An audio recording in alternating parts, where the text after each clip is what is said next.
Hey, welcome back to Fade the Mahoney. We're doing part two of our MLW postseason awards odds prediction show. Um, we had Drew Davis on with us last time for our first three. This time we're joined by Mr. Irwin for our second three. Caden, thanks for coming back again, buddy. Of course, thanks for having me. Yeah, Trevor's back. Trevor, good to see you. Lots of talk of odds, whether it be Pipe It Up or the MLW Instagram. Lots of odds talk. So we figured we'd jump on the train and work on some odds for MLW. Jerseys up here. Everybody on the wall currently, I think, will be mentioned in some fashion today. Future episodes. I've got some brand new jerseys that haven't been revealed yet, but they will be for players who will be mentioned in either part 3 or part 4. All right, let's get right into it. We're going to do most clutch. I've got people and numbers from Trevor, Caden. So I'm just going to list them off. And if you guys just want to pontificate on if you think anybody's a sure thing or good value or whatever. All right, most clutch. We've got the favorite as Jimmy Norp. He's at plus 150. Jordan Robles is second at plus 200, and Ryan Cratch is third at plus 300. I know you've got a vote, Caden. If you want to tell us who you're voting for, that's fine. Or if you just want to talk generally, let it rip. I think Jimmy. I love all of the other guys. I think Shima in there is awesome too because he is really clutch, but I mean, if you go back through the Diamondbacks postseason, the perfect game, go ahead home runs, walk off home runs, it's all Jimmy. And he does it better than anybody at the biggest stage. So, yeah, you mentioned Shima. I must have sent you my second sheet with my notes on it because I actually have him down here as a long shot at 10-1, and I think that might be worth a little bit of a bet. I'm telling you, I think so. He has a shot. Yeah. Thoughts, Trevor? Yeah, I mean, obviously Shima is the best, but Jimmy, obviously, I think Jimmy's going to win. That's my pick. Obviously, he just had so many big home runs, so many important hits, so many important games that he pitched, obviously. Jordan came through in a clutch a couple times. Obviously, the Oklahoma home run kind of stands out in my head as a pretty signature moment of the season. And, you know, Ryan was clutch all season long for the Preds. I mean, he was obviously a dominant force throughout and had some big hits and big home runs. How many home runs do you have in the playoffs? I mean, he had what, five home runs, I think it was, or whatever it was. Something like that. Yeah. So, I mean, he clearly had some clutch home runs, especially in that Wildcat series. But yeah, I think you got to go with Jimmy. I dropped the ball a little bit. I forgot. Oh, I love it. That is sharp. Yeah. There you go. They better not release any more for the Diamondbacks. I've already got 3. I got 3 for the Predators too. All right, so we're done with that one. All right, manager of the year. We're going to try to get Caden to not be so biased, but we've got both Tommy and Drew as co-favorites. They're both plus 150. Think it's pretty clear one of those two is going to win.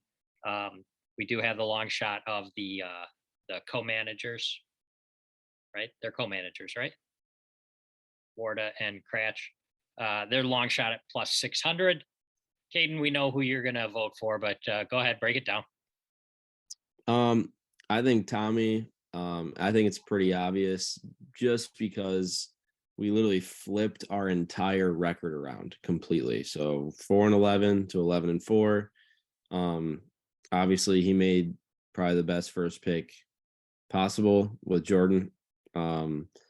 And I feel like we just gelled really well. He put a lot of time into it this year. And we already are putting in a lot of time for next year too. So that stuff behind the scenes that I see too. And I just think that what he has been doing for this past season, was amazing. So I know Drew does a lot behind the scenes too, but I think Tommy getting to how good we were and how good we're going to be is why he should win. Fair enough. Trevor, anything to add? Yeah, I'm going to make an argument for the other two nominees here. I do like Tommy, obviously, as a winner, just for the reason that Caden said. On Drew's side, let's think about, he drafted Sawyer.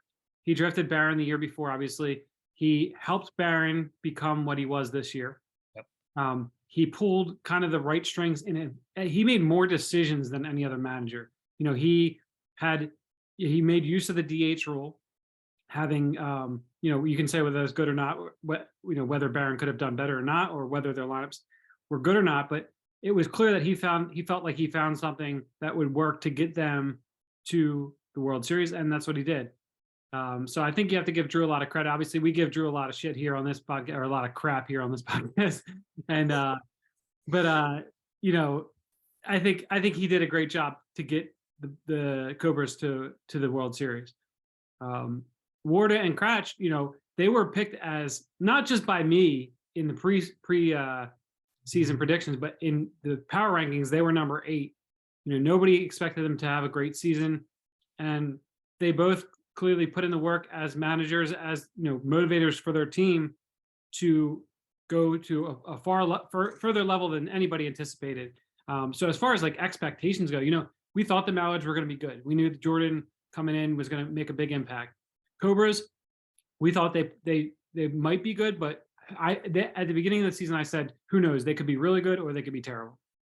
The Preds, everybody was down on them, and they had a great season. You know, they were one strike away, or one base hit or a walk away from being in the World Series. Right. So I think that they're all pretty good nominees. This is, to me, the closest of the races that I think that we've talked about so far. Yeah, I think you could even throw in more names too.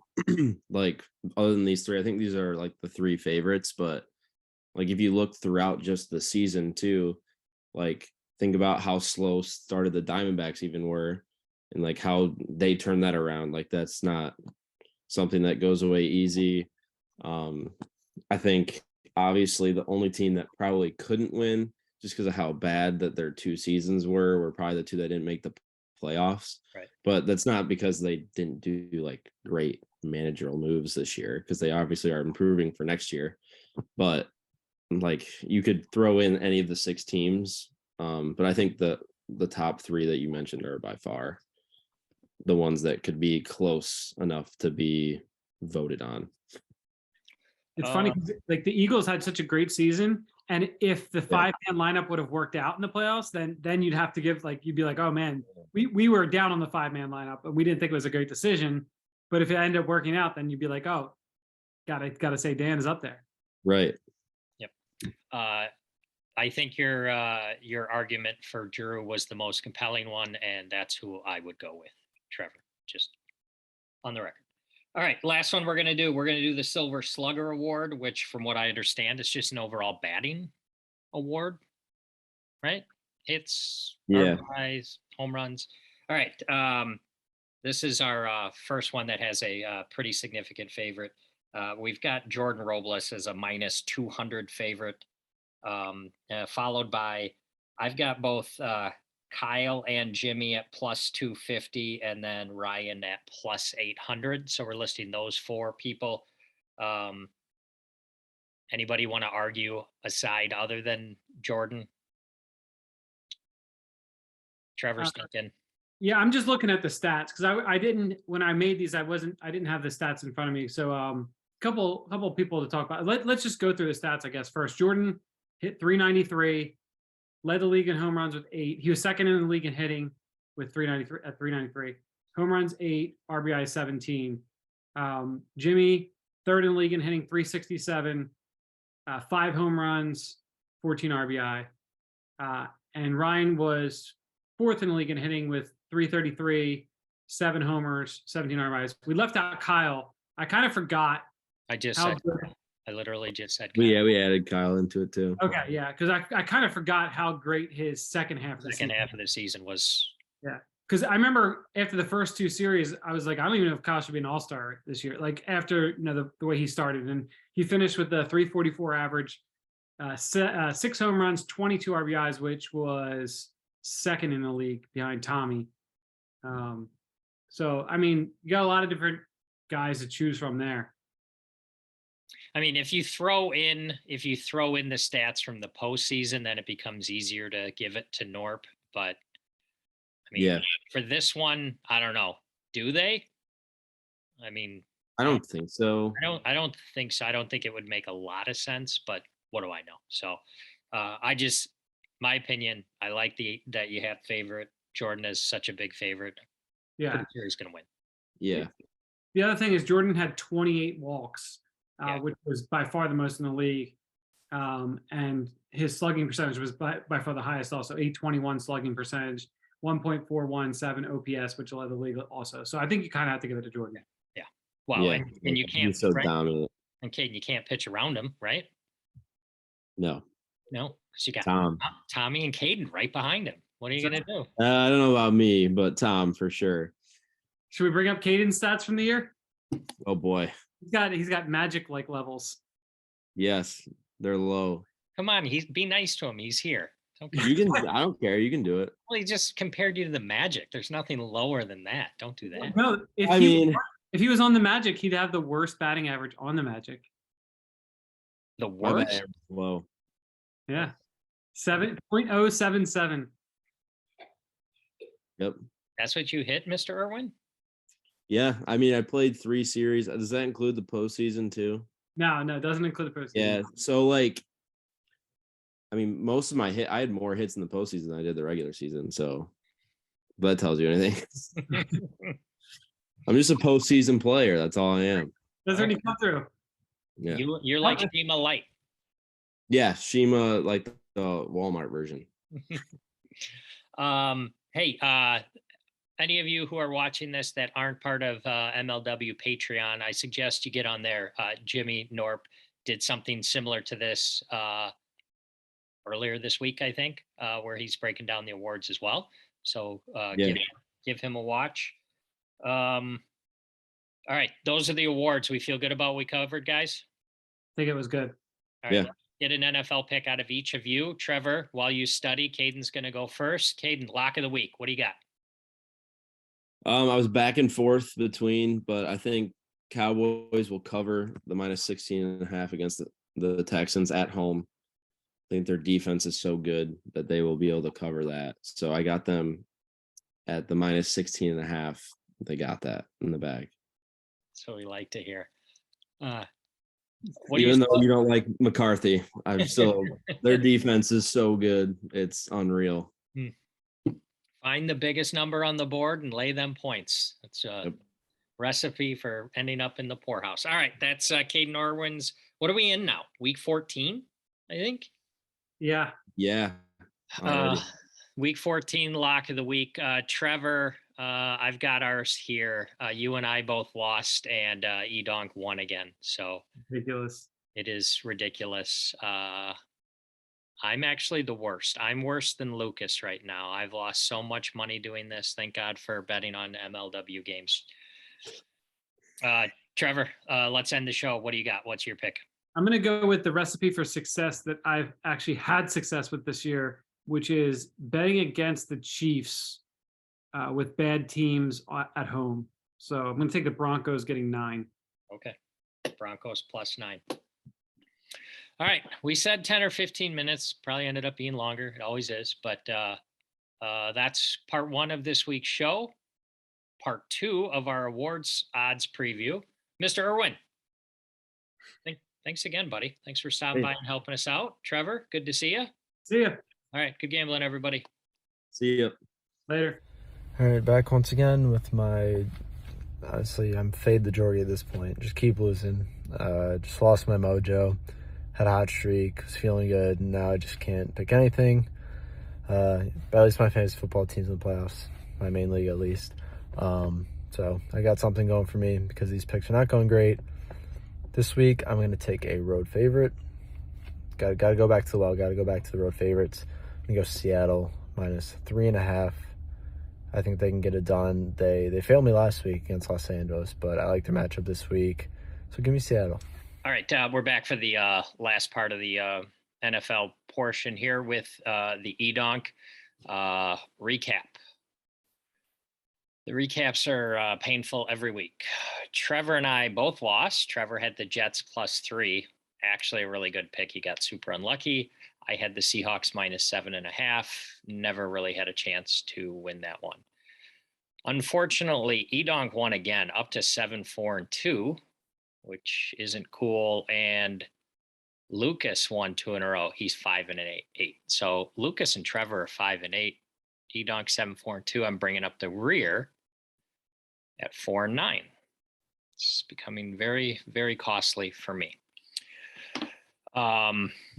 Trevor took the Broncos +9. Edon, just so you know, they're playing against the Chiefs. He took the Broncos +9.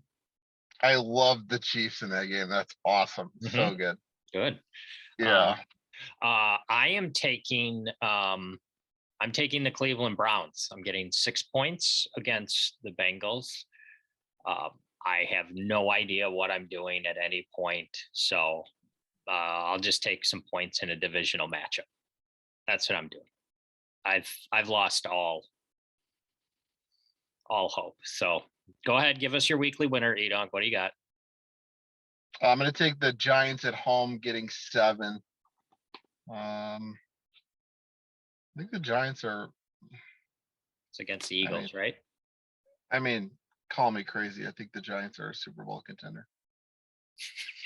Yeah, that might be crazy. Wow. If I were better prepared for this, I'd have numbers. Do you know what the Giants are to win the Super Bowl? It's got to be like 50-1. All right, you get lay on the Lucas lock of the week, and I'll look it up. Just to recap, Lucas has won 2 weeks in a row. He laid all those points with the Cowboys, who were up by 2 at the beginning of the fourth quarter, and he won by $1 million. So you let me know which ways he's going, and I'll see if I can find you some Giants futures. He's gonna take the Bills this weekend.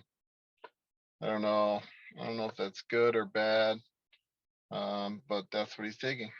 They're laying a whole bunch of points against the Jets, right? Yes. They are, I think 9.5 maybe. What did I guess the Giants were? Did I just guess 50-1? I think. Yeah, you can get 130-1 on the Giants. Yeah, well, there you go. Sprinkle a little on that next time you're at a regulated sports book. All right. seems like good value. Lucas has the Bills. Can't believe he's laying a big number again. What a surprise. All right, let's finish it up. Dad joke of the week. What do you got? Okay, 2 guys walk into a bar, and the third one ducks. Took me a second. I got it. All right. It's a thinker, Edonk. Thinker. All right. Good gambling, everybody.